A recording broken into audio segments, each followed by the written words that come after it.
Èèyàn lé èwo lẹ ṣe dáadáa la bá yín ṣàlàáfíà ní ẹwà èyí tún lágbára o. Wọ́n ní àwọn olórí wọ́n ní wọ́n ń pariwo o wípé kábíyèsí wípé wọ́n ti ní kí lóbìnrin kó rán aṣọ fún Queen Naomi o, wípé Queen Naomi nìkan ni Naomi máa ń ná aṣọ fún, wípé kábíyèsí all the time náà máa ń ná millions sórí aṣọ fún Queen Naomi.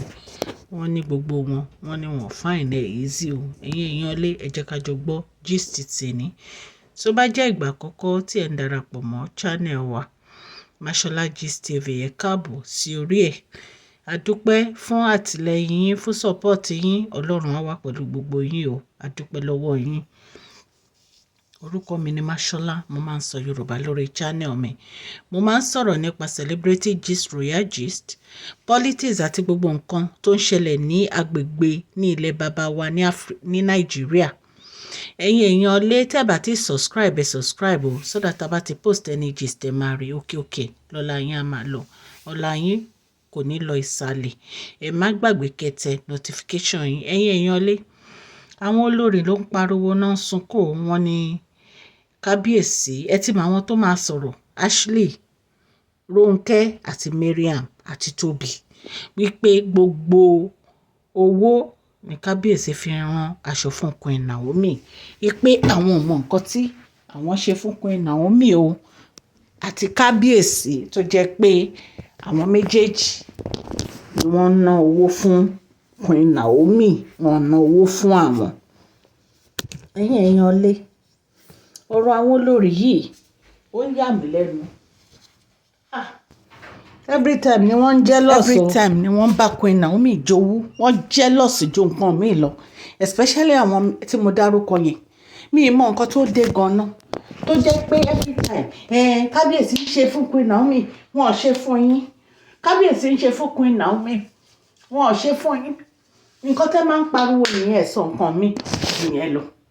Kábíyèsí ò gbọdọ̀ tọ́jú ìyàwó wọn mọ́. Mi understand bí kábíyèsí ṣe fẹ́ explain fún yín. Ẹ fẹ́ máa fira yín wé Queen Naomi, kò possible.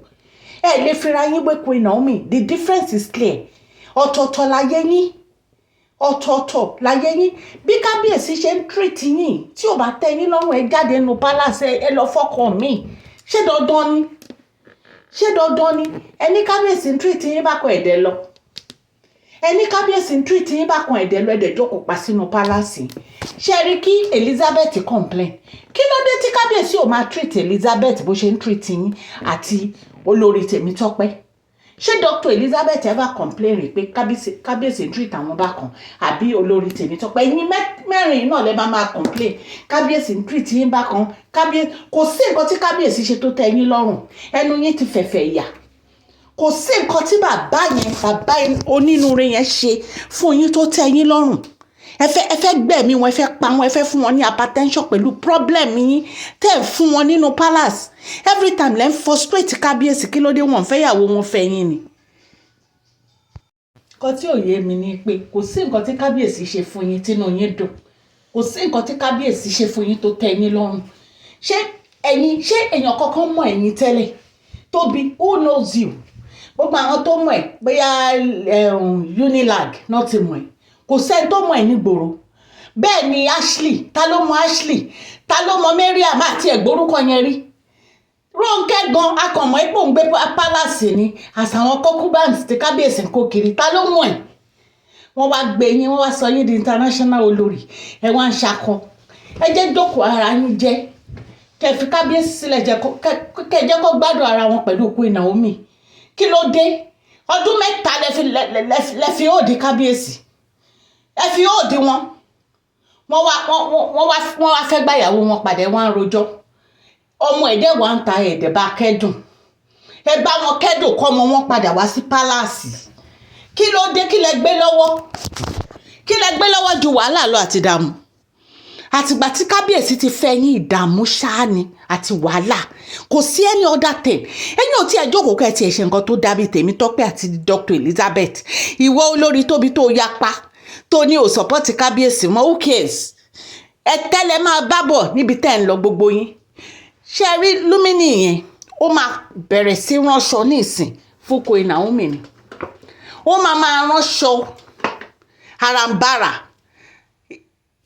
tẹ́ bá ń jealous ẹ yá máa jealous lọ ẹ ṣe bẹ̀rẹ̀ ni o oríṣiríṣi aṣọ ló máa bá wọn rán àwọn aṣọ tẹ́ ẹ̀ tí ì rí rí gbogbo ẹ̀ ló máa rán so kẹ́ ẹ yá múra sí jealousness yín ṣó ti yé yín ẹ múra sí o mo fẹ́ wo ibi tí jealousness yẹn mo fẹ́ wo ibi tó fẹ́ gbé yín dé gbogbo ẹ̀yin olórí owó yìí owó ti bà ti yín jẹ́ ẹ mọ nǹkan kan jù kẹ́ ẹ máa jowú lọ jealousness ṣáà ni jealousness ṣáà ni nǹkan tẹ́ ẹ ṣe nígbà tí Queen Naomi wà nù palace ó lẹ tó ń ṣe nígbà tó wà ń tà àbọ̀wọ̀ yín náà kọ́ la bá ń bẹ̀ ọwọ́ yín la bá ń bẹ̀ pé Queen Naomi kúrò nù palace kò sí ọwọ́ any other person ju gbogbo yín lọ ẹ̀yin lẹ jẹ́ kán enjoy ọkọ wọn nígbà tó wà nù palace ẹ̀yin lẹ jẹ́ kán enjoy kábíyèsí ó ti wáyé ẹran afẹ́ yín tán ẹ̀ tí wọ́n fẹ́ máa ṣe bẹ́ẹ̀ ṣe ń ṣe gbogbo nǹkan tẹ̀ ń ṣe rè pé ẹ̀rẹ̀ pọ́jọ́ kan kò ní hàn sí gbogbo ayé ni gbogbo wa láti rí o sókè ya wa bí jókòó sí ẹ̀yin èèyàn lé jíìsì tá gbọ́ níta ní ká mú wá fún yín wọ́n náà ń sunkún wọ́n náà ń jealous ẹ̀ ṣe bẹ̀rẹ̀ ni ọlọ́run á ran gbogbo etí tó ń gbọ́ mi lọ́wọ́ o ní agbára ọlọ́run òkè lọ́lá gbogbo yín a máa lọ ọlá yín ò ní lọ ìsàlẹ̀ o ní àṣẹ ọlọ́run ọba. Please share this video, like and subscribe. God bless you all.